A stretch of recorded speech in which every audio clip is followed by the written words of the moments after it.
केंद्रीय मंत्री चिराग पासवान ने कहा, इन लोगों को एसआईआर जैसे मुद्दे दिखाई दे रहे जिसमें सरकार का कोई भी लेना देना नहीं है।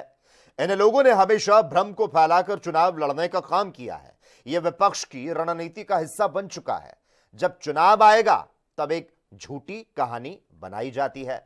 इन लोगों ने लोकसभा के वक्त भी कहा था आरक्षण समाप्त हो जाएगा। आज 1.25 साल से ज्यादा होने को आया है, किसका आरक्षण छीन लिया गया?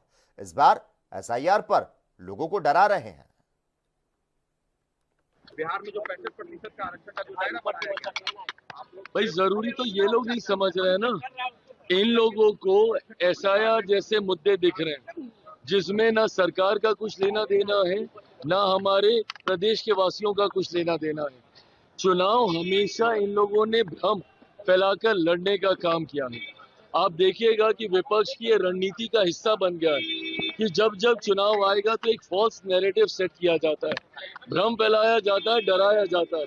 लोकसभा के वक्त तो बात की थी ना इन लोगों ने आरक्षण की, क्या बोल रहे थे कि आरक्षण समाप्त हो जाएगा, लोकतंत्र की हत्या हो जाएगी, संविधान खत्म कर दिया जाएगा। आज 1.25 साल से ज्यादा होने को आया है मेरी केंद्र की सरकार को बने हुए। आप बताइए प्रधानमंत्री नरेंद्र मोदी जी के नेतृत्व में किसका आरक्षण छीन लिया गया?